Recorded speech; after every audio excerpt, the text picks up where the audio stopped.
Thank you. Thank you very much. I guess I didn't walk out quite fast enough to get to that applause there. I appreciate you guys having me here to close this thing out. This is definitely a unique venue. I have never been surrounded by all these folks on all sides, up high, looking down upon me. So forgive me if I figure out where I'm standing here, but I'm going to do a bit of pacing because that's how I get my steps in. So I was talking. I live in Connecticut actually, and I commute down to DC. So every morning I talk to my 12-year-old and 9-year-old daughters, and usually give them a little bit of the agenda for the day. So I was telling them, yeah, I'm gonna be going to a data integration summit, and there was silence. Well, that sounds boring. I was like, no, but you don't understand. I'm speaking at it.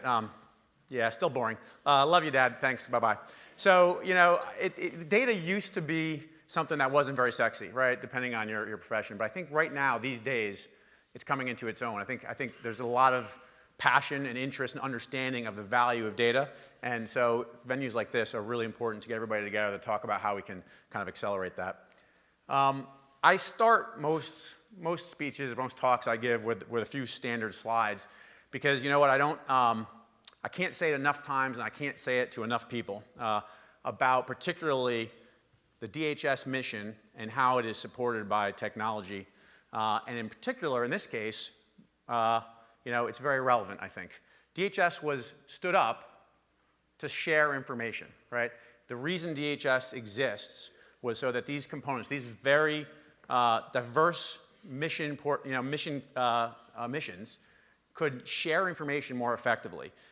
You can see how diverse this mission set is, right? We've got law enforcement, we've got disaster recovery, we've got, obviously, citizenship and immigration services, protective services. So every one of those missions rely on information technology to do their job. They rely on information. And where does information come from? It comes from data. Or, in other words, data is the mother of all information, right? So if we're going to do this very, very important mission, we better be really good at technology, and we better be really good at data in order to do the best job we possibly can for the American people. But guess what? Things are changing rapidly. Things are changing rapidly in the technology landscape across a number of dimensions, right? We used to think it was all about COTS or all about proprietary software. Now we're looking at open source. Everybody was owning and operating big, massive data centers. Now everybody's talking about virtualized infrastructure and going to the cloud, right? Data is changing. I'm sure, I assume, through the course of this event, people were talking a lot about the 4 V's of data, right? Do people still talk about that? Is that a thing still? I think so. But the variety of data you see here, we used to have a lot of very structured data. Now we're looking at lots of unstructured data sources. We're talking about volumes of data and the velocity of data that we've never seen before. And we have to certainly look at the veracity, the quality of data, because everything, particularly in our mission space, relies on quality data to make quality information, to make quality decisions. And so all that's changing rapidly.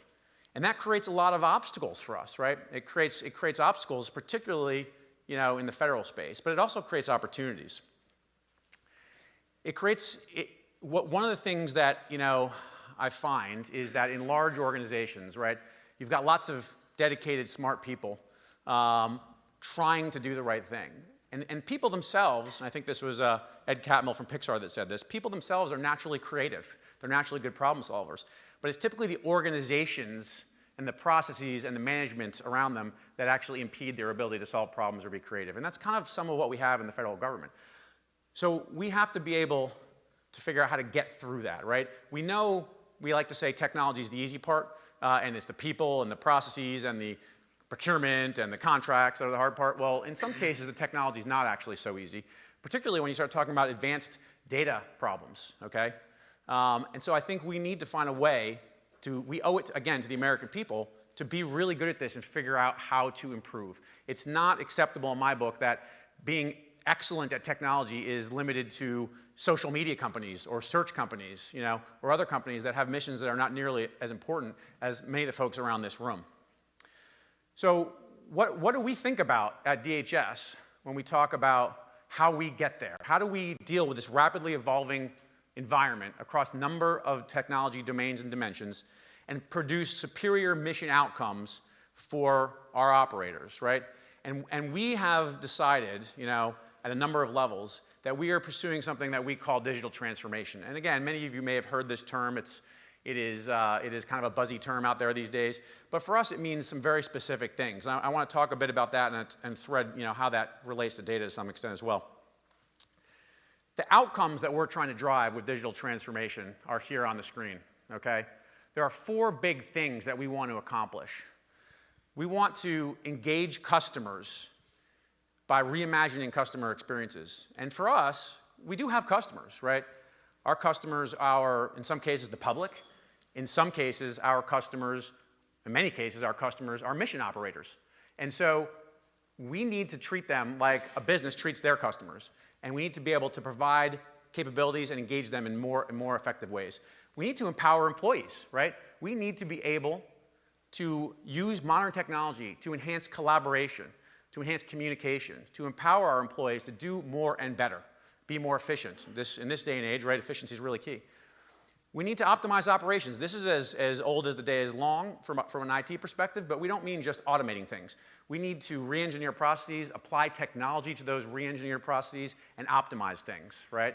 And finally, we need to transform products. And again, for us, I believe we do need to migrate in the federal government to more of a product-centric mentality, to start thinking about our capabilities that we deliver as products for those consumers, those customers. And we need to manage them like products. And we can, if we use modern and emerging technologies, start transforming those products to become things that they could never be before, to start leveraging autonomous algorithms and artificial intelligence, to start leveraging IoT and other capabilities to create new models and new capabilities that never existed before. And again, from my perspective at DHS, that means we can serve that mission that much more effectively. But guess what? Those are the outcomes that we're trying to drive, but there are other fundamental transformations that are occurring in the ecosystem and that we think we need to pursue as well that actually make everything about what we do and how we work different. And we need to both acknowledge and also start adapting and adopting some of these things. One of the things I like to say that, in the private sector, right, if you are a commercial concern and you don't adapt to the changing circumstances, rapidly changing circumstances, you're going to get disrupted out of business. At DHS, we can't afford to be disrupted out of business. We don't have competition like private sector companies do, but we certainly have adversaries that we're working against, and they don't have the same constraints that we do. So talk about acceleration of velocity, right? Everything is accelerating. Everything is accelerating. Talk about data acceleration. I read something somewhere. I tried to find the source of it. I traced it back to an IBM estimate of the amount of data being created every day, right? They estimated it was 2.5 exabytes of data created per day. This was back in 2015, which translates into 2.5 quintillion bytes of data. I had to look up what quintillion was again because I forgot what quintillion. It's 10 to the 18th power, so it's a billion bytes of data every day by their estimation, right? That's a lot of data, and that's only accelerating. How do we deal with that velocity? Where people are delivering capabilities and expecting capabilities at an ever-increasing velocity, right? We used to take years to develop software. Now, in some cases, you have companies out there developing software in weeks out in the commercial sector. Our deployment cycles used to be months long. Now that's happening in days in some cases. In some cases, we have companies out there, the big web scale, hyperscale players, that are doing things in seconds. They're deploying thousands of times a day. The velocity is accelerating across the board. The rate of change is accelerating because technology is building on itself, right? So that's one thing we have to understand and to deal with in order to be effective in this environment. The other thing that's happening is requirements are being decomposed. Capabilities are being decomposed. This is essential because we can't keep up with that pace, that velocity, unless we start decomposing things. You see this in all domains. Again, you're looking at, as opposed to building large monolithic software applications, you're starting to look at things like microservices, right? It's a new term, but not a brand new concept, right? Loosely coupled service-based architectures. It makes sense, right? But we're getting smaller and smaller. You're seeing this reflected in the API economy, where things are becoming services that are built over here and over here. and they are now assembled to make capability. You're seeing this in data. You're seeing open data architecture. I think the panel before me was talking about this. Open data means essentially providing access to that data so it can be consumed by multiple parties and leveraged for various things. You're seeing it decomposed. You're seeing it go faster. Okay? You're getting more and more requirements, more requests. There's a lot of demand being built up. And again, you're seeing distribution. So rather than centralized control and monolithic applications, again, you're seeing that distribution in some cases across organizational boundaries. And again, that creates a very complex environment, but it also creates opportunities. You see these Silicon Valley companies that are able to create very robust capabilities by assembling all these pieces and parts from other parts of the ecosystem. And they put it together in a very special way. You're also seeing work change in very different ways, right? You're seeing us stop focusing on projects so much, and we're starting to focus on products. This is a hard transition for the federal government to make. It's a hard transition for many organizations to make, because we're not set up that way. We also don't have the expertise. There's many of you are probably familiar, a whole discipline called product management that, worries about how we manage the life cycle of a product. We don't have that expertise. We have to start focusing on how we bring that in and how we start changing the entire organizational structure to deal with that. I was talking internally just today about that. We need to stop focusing on deliverables and artifacts and start focusing on outcomes, right? That is one of the things that, we can't talk too much about that.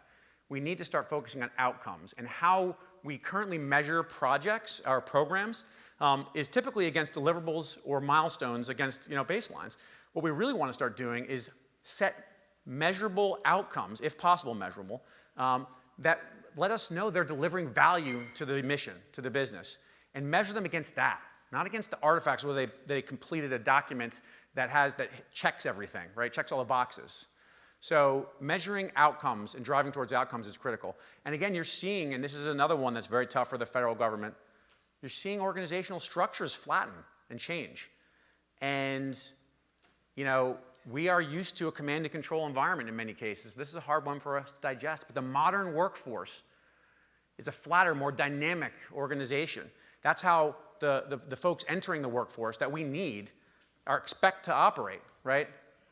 And if we don't give that to them, we're going to struggle even more than we already do to attract and retain the right folks to get this stuff done. And finally, there's this real change in attitude that has to occur, okay? And this is, by the way, again, I think I was reading a LinkedIn post the other day. Somebody said that at a speech somewhere, they made the comment that all the folks that are doing innovation in the federal government, they're not really innovating. They're just doing what's been done in the private sector, for years. And I thought about that for a second, and to some extent, it's true. In many cases, the federal government lags behind much of the private sector in fundamental things. But in many other cases, it's not true. And I actually responded saying, look, the federal government has materially different constraints and materially different objectives than private companies. And so we face, when trying to adapt best practices that are out there in the private sector, we face problems that have not been solved yet by anybody. And so when we can even try, certainly if we can successfully adapt those best practices to that problem space, I believe that is innovation. And I believe that's what we're trying to do here. So I think this attitude, you're seeing that shift occur outside in large commercial companies, waking up one day where they used to think that technology was just a tool, right? It was not strategically important, it wasn't a differentiator, and realizing that no, it is a strategic differentiator for them. They need to become an IT company to some extent. And they need to become a digital organization, okay? We used to say, in the federal government particularly, we don't want to build anything if we can avoid it. We just want to buy stuff, right? Because that's better, cheaper, faster, less risky. Well, it's not always, right? It is for commodity things and for things that have very similar, very well-defined requirements that are similar across organizations. But for business-specific or mission-specific capabilities, sometimes you need to actually build stuff. But certainly, you're going to have to do a combination of subscription-based services. You're going to have to do a combination of buying things, building things, and you're certainly going to be integrating. You're going to have to integrate all these pieces and parts. And I think that's another mindset shift for the federal government that we have to realize is very important. And again, we do not have one application to rule them all. It used to be back in the day, particularly for enterprise software, you wanted one giant application to handle everything for you. You know, what did that result in? These big, giant, multi-screen, complex applications that, yes, in theory, could do everything, but no one knew how to use them. And in fact, they actually required user manuals and training just to use the apps. Do you guys remember those? Remember user manuals? Do you have user manuals for your apps now? How many apps do you use on a daily basis on your cell phone, right? It could be hundreds in a day, depending on how much of an avid consumer you are. So we know we can master heterogeneity. We have to. And that's something that people want, simple applications that do something well. And I think that can be true for enterprise applications as well. So what's at the core of becoming a digital organization? All this stuff is happening. This is really, I actually should retitle this slide, the foundation of digital organizations, right? Because I know there's a lot of talk about CI/CD out there in the ecosystem, but this is really important. CI/CD allows us to accommodate and to adopt that ever-increasing velocity through automation, right? CI/CD allows us to have a torrent of smaller requirements and move them through this pipeline. CI/CD allows these dynamic, flatter organizations to operate effectively. This is critical, okay? I'm not going to obviously spend a lot of time on it here, but again, I would encourage the audience to say, if I had one thing I want to actually learn about outside of data and this topic here, start learning more about how this all comes together, because this is a critical foundational discipline in order to make things work properly in this new digital era, okay? So if that's the foundation, this is actually the essence. It really is. So, you know, the essence of a digital organization really is about harnessing data in increasingly powerful ways. And so you may have heard it here. You know, people say it's all about the data, right? That's kind of true on one level, but it's really not about the data. It's about what you do with the data. And that's what makes a digital organization powerful. It started with digital marketing, right? I mean, well, it started with e-commerce, but when you got to digital marketing, what were they doing? They were trying to find ways to harness all this data about consumers, use it to target more effectively and reach those folks and break through the noise, right? It was about harnessing that data. That's what became digital marketing. And now you look at digital products. Again, it's about using the data in ways that actually can be monetized, that can add value to a consumer or to a user, but ultimately can create new or enhanced revenue streams for an organization. Look at how IoT is generating, you know, look what GE is trying to do in its industrial IoT. Create the predictive analytics on these big, expensive pieces of equipment. Use that data. Make that data of value. Both save money for the customer, but also derive extra revenue for the business, okay? That's a whole different business model. It didn't exist. It's all about data. So at the end of the day, when we look at the future, right, we are looking at data. I read an article in The Economist, I think, it said, data is the new oil, right? It's almost the single most important asset. If you look at things like artificial intelligence is fantastic. The advances there are unbelievable, and I fundamentally believe that is going to transform the world more so than electricity in many ways, okay? But guess what? It doesn't do a damn thing without data. It relies entirely on data. And so how we manage, deal, and store data, particularly with those ever-increasing Vs, is really, really critical. So I think I'm running out of time here, but I like to leave on a note that kind of just gives people things to think about investing in the future that may be a little bit off the beaten path. I actually borrowed this there were a couple slides from a Gartner deck that I really thought were eye-opening, and so I like to show these to folks, just for everybody to think about. This was a Gartner study that said, you know, leading companies, what are leading companies looking at, and they define leading companies in a very specific way. What are they looking about the future? How are they investing in the future? And they talked about it across 3 domains. The first domain is technology. And if you look on the slide here, you see what are some of the key things. Some of the usual players, web-scale infrastructure, cybersecurity, IoT, but you see data science and analytics, machine learning and AI, right? API service design, okay? Again, data is really central to a lot of this stuff, and IoT in particular is going to be something that just starts spawning data at unbelievable rates, which again, it can be both valuable but also challenging. So these are things that we should all be thinking about. Again, for the federal audience, sometimes people say, well, this isn't 3D printing. How does that matter? What are robotics? What do we need that for? Guess what? Almost every one of these things can be applied to most federal missions, or some federal missions, let's say. And we have many use cases inside DHS where that is true, particularly with AI and data science. That's the technology domain. The other big domain is human engagement, right? How do we engage with humans to make all this digital ecosystem work?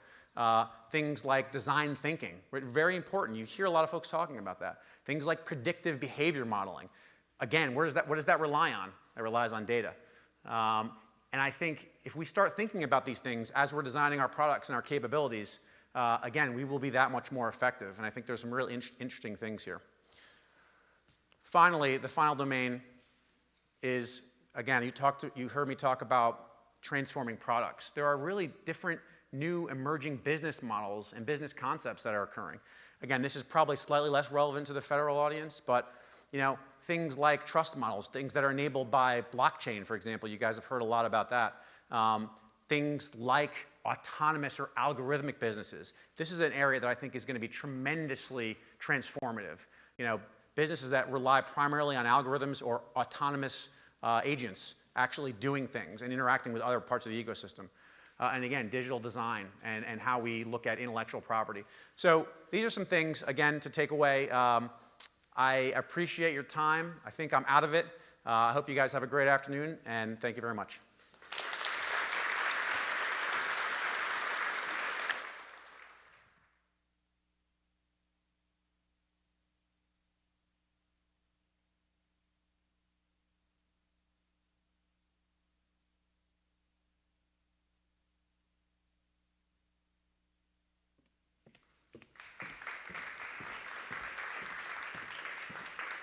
Good afternoon, folks. I'm hoping that you got a lot out of the last several hours. This is now the end of our agenda.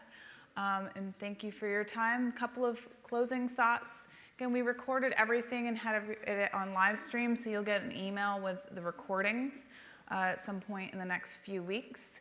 And then also, the networking opportunities continue upstairs on the 3rd floor where we're serving lunch. It is a make-your-own taco bar, I've been told. So if you're interested in tacos, by all means, join us upstairs on the 3rd floor. And with that, have a great day, and hopefully you enjoyed your time here. Thanks.